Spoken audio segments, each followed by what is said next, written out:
Hello YouTube, this is the Dbtgamer Show, episode 185, and today I'm going to review my very first Castlevania game, Castlevania Legacy of Darkness for Nintendo 64.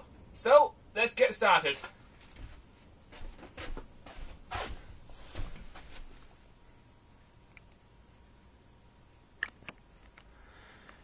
Okay YouTube, that's my Nintendo 64 setup, so let's start this review. Now, Castlevania Legacy of Darkness is what some people might call a cult classic. It's quite an old Castlevania game and not everybody likes it. It's one of the Castlevania games in the series that people have mixed opinions about. What's my opinion on this game? Well, I hope to tell you that in my review. Anyway, let's load up my file and get started.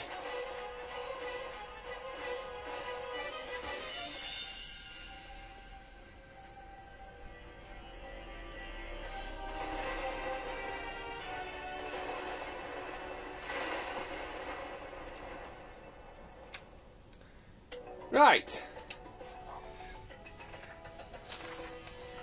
As per usual, let's start with the story for this game. The story for Castlevania Legacy of Darkness is quite good. There are 4 different playable characters, and each character has a different story. I'll start off with the first character you get. The first character you get is a werewolf called Cornell. Cornell, his storyline is basically his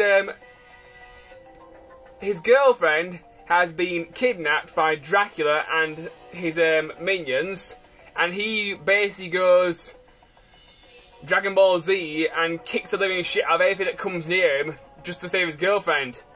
As far as I'm concerned, Cornell is my favourite character. I really liked his story. Also, he has the longest game out of all the characters, and I liked his ability to turn into a werewolf, which I will get onto later on. Okay, the second character you unlock is called Henry. Henry's story is really, really short, and in a lot of ways it's kind of slow and boring and a bit crappy, I suppose. Henry's story can be beaten in less than 2 hours. So that's one of the main problems I have with it. Basically, Henry's story revolves around this small side quest where you have to rescue 6 kids in less than 7 days, and depending on which kids you rescue, you unlock different bonuses for the game. You unlock alternative costumes and extra characters, and that's pretty much it. Next, we'll go into Reinhardt's story, which you unlock by playing Henry's game and getting the right kid. Reinhardt's story, it's the classic Castlevania story.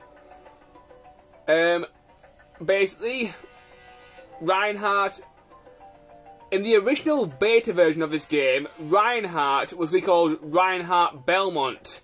But for some bizarre reason, Konami changed Reinhardt's name at the last minute to Reinhardt Snyder. So, as far as I'm concerned, he's still Belmont because he has the vampire killer whip and most of the sub-weapons that come with all the Belmont characters from the Castlevania universe that I've played so far. So his storyline is pretty basic. He's just going through the castle to kill Dracula and to save the world. The final character, called Carrie, she's a pretty good character. Basically, her storyline, it's the same as Reinhardt Belmont's storyline, but instead you're playing as Carrie. Their storylines are pretty much the same. Anyway, for most of this review, I'm going to be playing as Cornell because he's my favourite character. And it doesn't really matter which character you play as, the gameplay is pretty much the same. Although, depending on which character you play as, a few elements of the game are different. I'm going to skip the cutscenes because I don't want to ruin too much of the story for people. When I do these reviews, I just like to do a brief summary.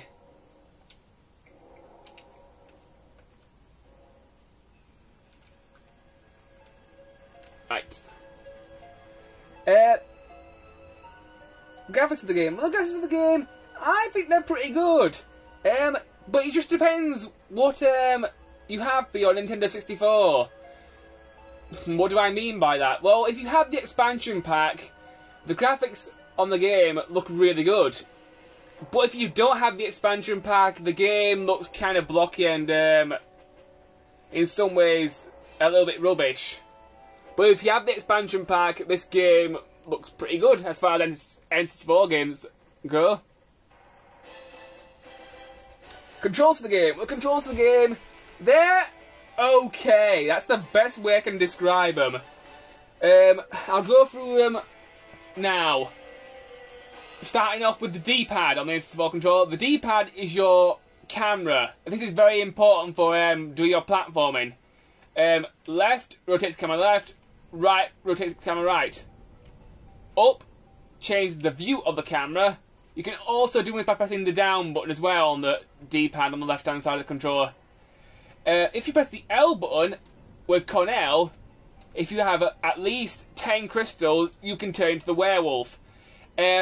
One small thing about the werewolf, you cannot, I repeat, you cannot turn it off once you've turned it on. When your crystals deplete, you will turn it off as usual, but you can't turn it off until your crystals deplete. It's Cornell's super move. There were meant to be some other super moves planned in the game, but this game was meant to be on the Nintendo 64 disk drive, and eventually it was ported over to the N64 cartridge, and a lot of the stuff had to be left out. In fact, the game had to be made twice before it actually got to its complete state, I suppose. The original version of this game is called Castlevania 64, and Castlevania 64 is notorious for being... it has several glitches, a dodgy camera, dodgy targeting system, and a lot of people didn't like it. And most people who talk about Castlevania 64 think it was a piece of rubbish. But on the other hand, some people think Castlevania Darkness is basically the 2.0 version of this game, and I have to agree with them. Castlevania Darkness is definitely a much improved version of Castlevania 64, but it still does have a few problems. Anyway, as I go through the review YouTube, I will be talking about a few beta aspects of this game. Anyway, now as I was saying, now that I finished talking about Cornell's super move, I'll briefly mention the other characters' super moves that will be in the game. Reinhardt Belmont's super move was meant to be an item clash of whatever sub-weapon you had, and Carrie had sort of the same thing, and that was pretty much it. But it would have been cool to have the item clash, because I like the item clash. I've been playing Castlevania Rondo Blood on my Wii Virtual Console recently, and I thought the item clash was a good idea. And it's a shame that that super move did not make it into this game. Anyway, back to controls. Next we'll move on to the R button. The R button in this game is very important. The R button is your targeting button, just like in Zelda. But in Zelda, obviously, your targeting button is Z when you're playing Ocarina of Time and Majora's Mask. On some bosses, you may have to hold down the targeting button to be able to target them properly. Just depends on whether the boss is in the air or not. But most of the time, when you have to hold the R button, the game will tell you anyway. You can also tap the R button to center your camera, and you can also tap it to change targets. Next, analog stick. Analog stick obviously moves you around. That's all it does. Z trigger. Let's get rid of this fishman. Z trigger crouches you.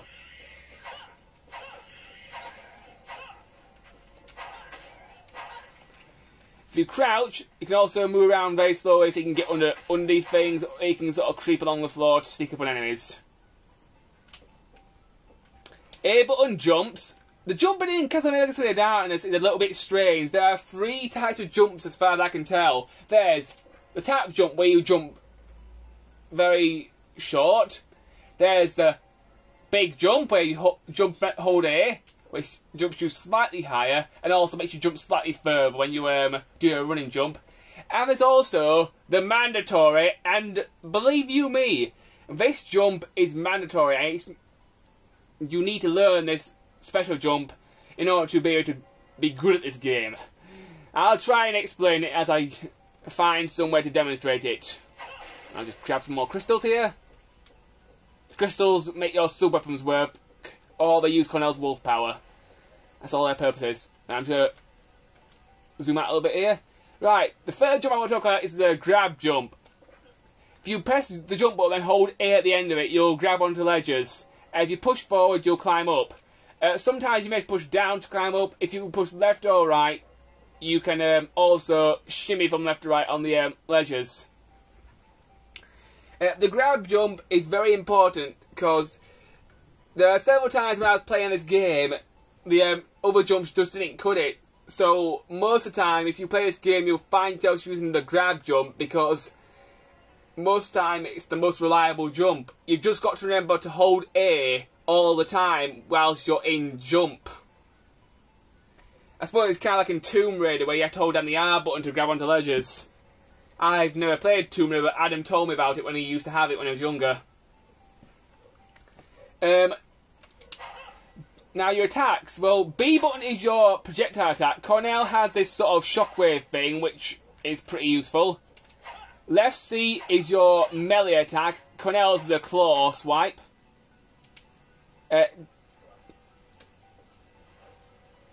Right C checks things, like this crystal here where I can save if I feel like it. Down throws your sub-weapon if you have one in your inventory. And up C goes first person, which is quite useful if you want to judge how long you want to make your jump. And that's it for the controls, YouTube. All in all, the controls, I think they're okay. The camera is slightly dodgy at times. It's better than it was in Castlevania 64, but not by much. But at least they try to make it better, which is always good. The targeting system in the game, it's not as good as the targeting systems I've seen in Zelda games, but it's at least half decent, and you can soon get used to it once you practice enough with it. A minor annoyance is when you play as Cornell, you can't turn off the wolf power, you can't save your crystals, which irritates the hell out of me, because sometimes you need to save your crystals. But most of the time in this game, you tend to find an abundance of crystals, so you should be alright, but it'll be nice to be able to turn off your wolf power so you could be a little bit more conservative with your crystals. Hoik! There we go. Another control problem I have with the game is that jumping can be a little bit problematic. As I explained earlier, jumping in this game takes a while to master.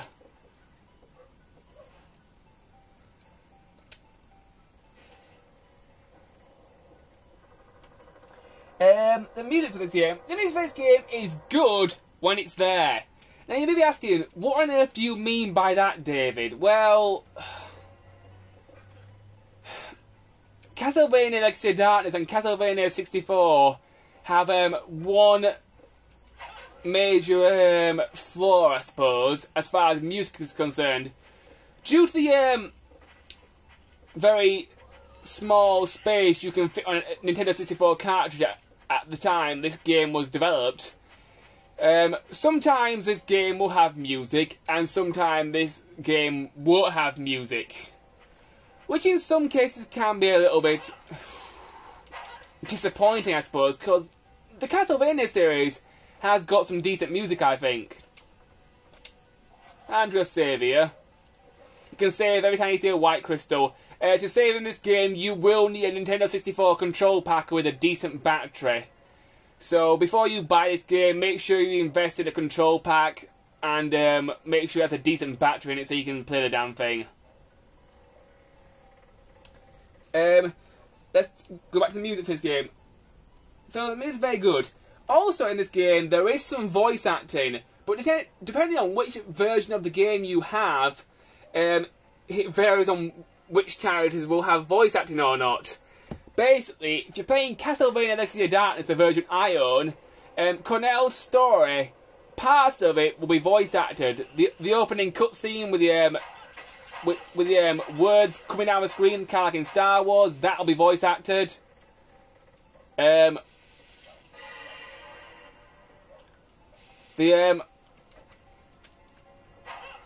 stuff like that. So, if you're playing Cornell's story or Castlevania Legacy of Darkness, you do get voice acting in some of the cutscenes, which is nice, because it helps flesh out the story a bit. If you're playing Castlevania 64, you get voice acting in both Reinhardt's and Carrie's stories. But due to the lack of cartridge space, when they remade this game to make Castlevania Legacy of Darkness, they couldn't include the voice acting for Reinhardt's or Carrie's stages, which is a bit of a shame, but there's nothing wrong with a bit of reading. Let's go to the gameplay for this game. The gameplay for this game, I think, is pretty good.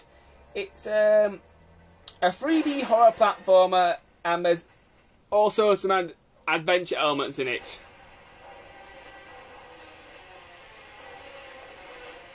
And the gameplay is pretty good. The game itself, it is quite long, and it's packed with quite a few extras because of the unlockable characters and all the other unlockable stuff you can unlock. Right, I'm back, YouTube. I just have to go take care of something there. Now let's pick up where I left off.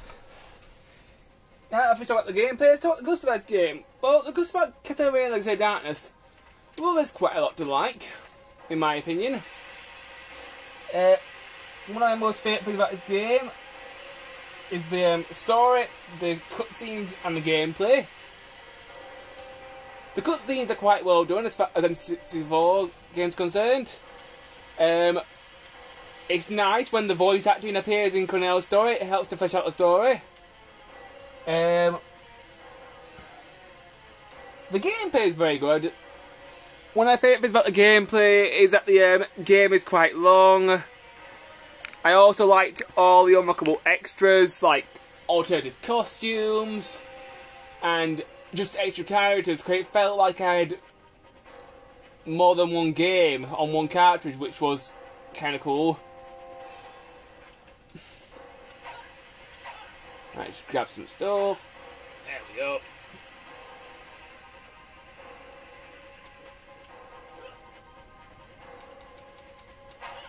Leave me alone, Ghosty. There we go. Alright, managed to get out of there. One of my other favourite things about this game is that because there are 4 playable characters, it kind of feels like you've got 4 different games in one, because you've got 4 different stories, and therefore it kind of feels like you've got 4 different games in one. And the other thing I like about this game is that there are 3 different difficulty levels.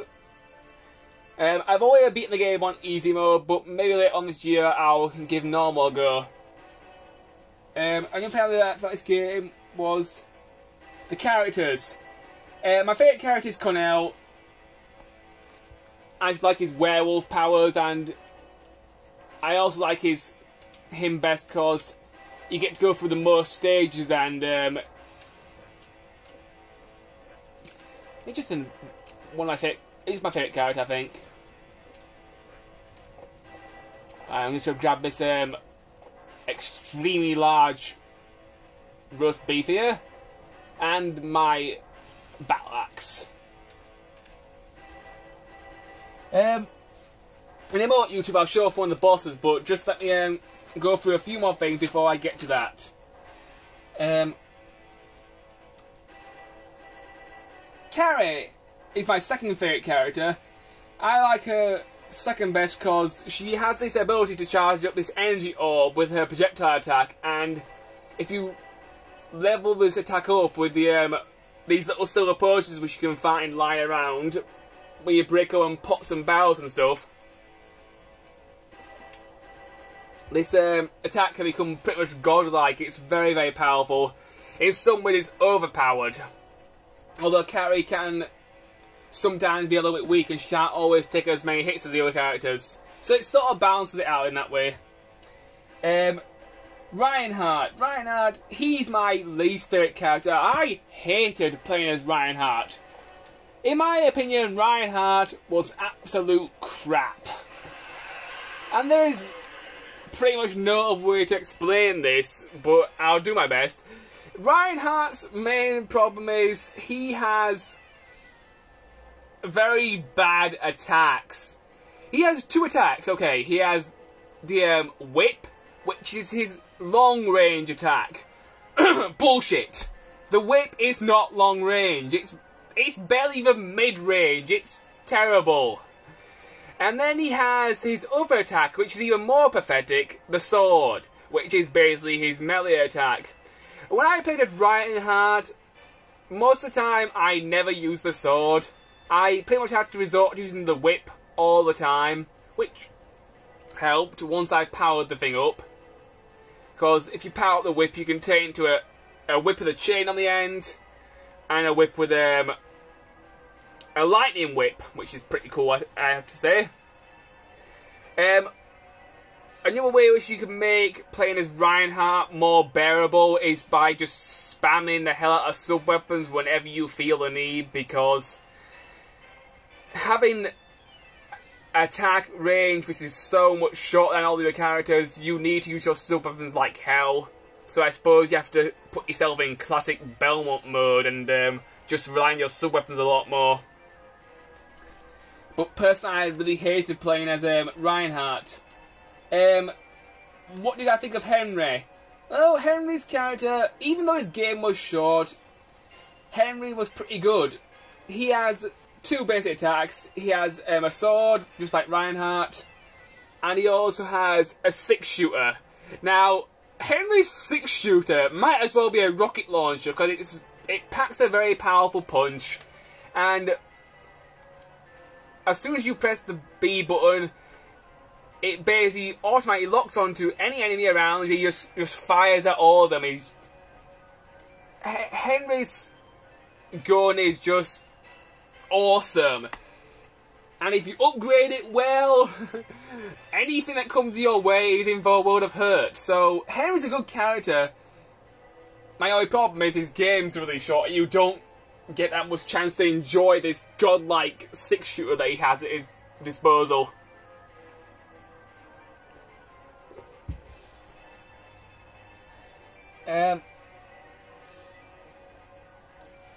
Right, YouTube, let's show off a boss. This is the very first boss of the game, YouTube. This is the water dragon. This is not a very difficult boss. Hopefully I won't embarrass myself, so let's kick things off before I do. Oi! Buddy! Eat battle axes, bitch.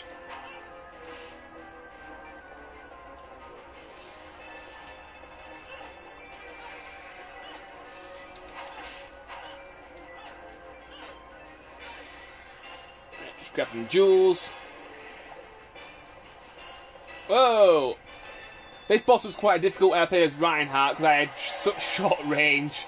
Most of the time I could only hit it with my sub-weapons if I jumped and used my projectile attack. Well, I say projectile, I mean whip.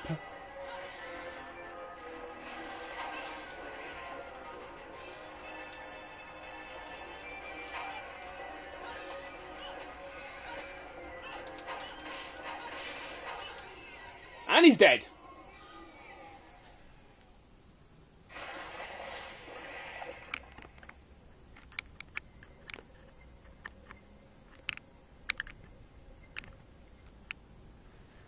Alright, I'm going to go for this gate and get onto stage 2. I'm not so sure how many stages I'll be able to show you today, YouTube. Just depends how long it takes me to review the game. I'll just save here. Right.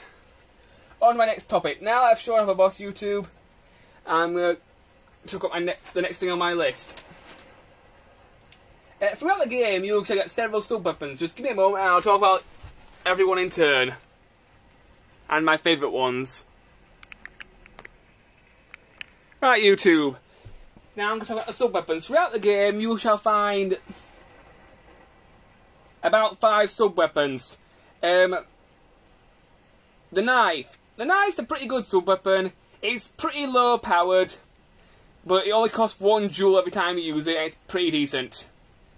Every sub-weapon is upgradable. If you find a knife, your sub-weapon will be your knife will be level 1. Let's say if you walk up to a barrel and you find another knife, you pick it up, your knife is now level 2. And if you find another barrel and you find another knife, your sub-weapon will now be level 3. And depending on what level your sub-weapon is, it'll be more powerful. But let's say if you find a knife, let's say you got a level 3 knife, and then you pick up a cross, you'll get a level 1 cross, and you can't switch back to the knife. You can only hold 1 sub-weapon in your inventory at a time, which is kind of annoying, but I suppose it makes the game more difficult. You have to make your choice. And depending on how many of the sub-weapon you get, the more powerful it is. The maximum power of a sub-weapon is 3. So, yeah. The knife is a pretty weak weapon, but it can be pretty useful if you level it up. The axe. This is one of my most favourite weapons of the game because of its special powers it can get. It uses 2 jewels every time you throw it. Basically, if you level up the axe though, level 1, it's just a basic axe. Level 2, you throw it and it, after it hits the enemy also gets struck by lightning once. And if you have a level 3 axe, you throw the axe, it does damage to the enemy, and then more lightning bolts hit the enemy to do even more damage. So, as you can guess, YouTube, the axe is one of my favourites, because I just love having the ability to summon thunderclouds at my will and just to electrocute the enemies to death. The holy water. The holy water is an okay sub-weapon in my opinion. I don't use that often because I'm not very fond of it. And also, I haven't really explored its special powers once you level it up, because I couldn't find it that often, and also I wasn't really bothered with it. Okay, the next sub-weapon is called the cross. The cross is probably the best sub-weapon in the game. The cross is also overpowered. Overpowered to hell is pretty much the best way of describing this thing. It is the most powerful sub-weapon in the game, for several reasons. It does cost 4 jewels every time you throw it though, so that I suppose that balances it out a little bit. The cross, if you level it up to level 2, it's very powerful. But if you level it up to level 3, it's basically a boomerang of death. So, if you can get the cross, this game can be made very easy. I like most of the sub-weapons. My 2 favourite ones have to be the cross and the battle axe, because they're ludicrously overpowered and one of them can shoot lightning at people.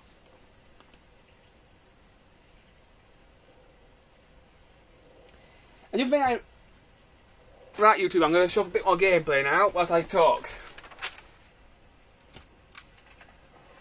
And the other thing I really liked about this game was the one and only super move in the game, the werewolf power. I'll switch it on now and just go kick some ass.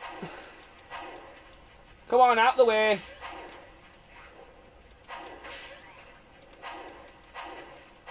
Damn flea men. Stop bouncing around. Also, whilst you're in wolf power mode, you will not be able to throw your sub-weapon, which is kind of annoying, but if you're in wolf power mode, you will probably have all the power you could ever need.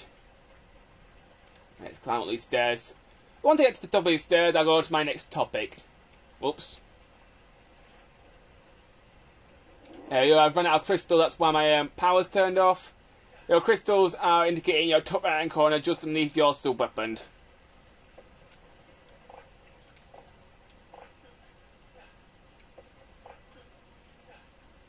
Come on, come on. And there we go. Alright, now I've made it to the top of this extremely bad set of stairs. Dracula, you need to improve your architecture. I'm going to talk about the some of the problems in the game. I mentioned earlier that Castlevania 64 had several glitches. Whoa! Thank you, Mother Nature, for putting a tree on top of me. When Castlevania Legacy of Darkness first came out, it was called Castlevania 64. Castlevania 64, the game had several glitches. One of the most glitchiest aspects of the game was the camera. The camera didn't always cooperate with you in this version of the game, and therefore a lot of gamers hated it, and it made the game very difficult to play.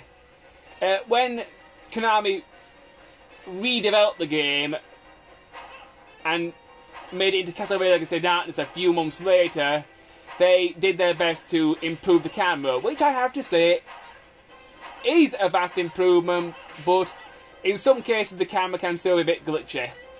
Another glitch that Konami tried to fix was the targeting, and I have to say the targeting has been improved, which is good because targeting is probably the most important thing in this game when it comes to fighting things.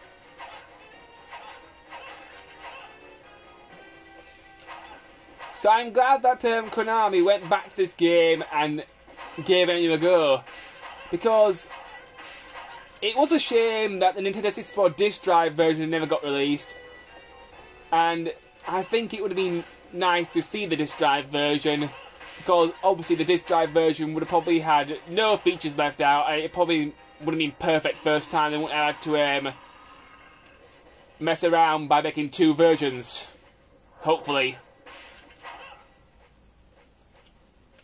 But I think it's good that Konami decided to have a go at it.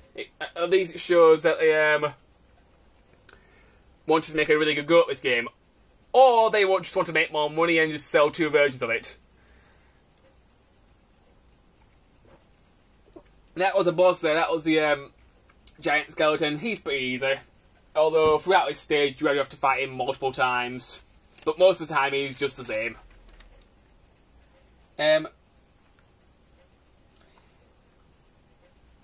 Also, throughout the game, you have to deal with a time cycle, and depending on which point in the game you are, you have to wait for the clock to get to different times so you can access different parts of the game.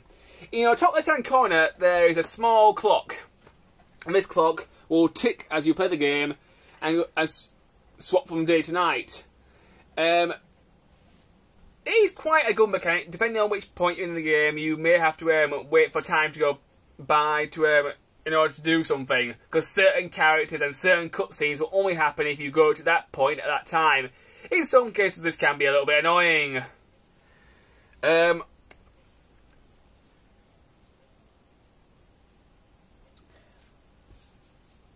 Also, throughout the game there are some items which will make time go faster.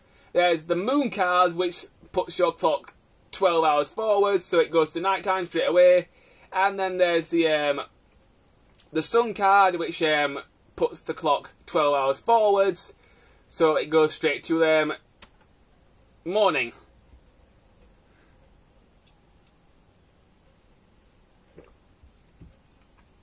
So that's quite useful if you want to speed up time and make these sort of things happen faster. But if you use too many sun cards and moon cards, you can actually change the ending of the game. But I'll talk more about the endings later on in the review. Anyway, YouTube, I've kind of run out of time. So in the next part, I will finish off this review and hopefully be able to talk about a few more things. But until then, bye.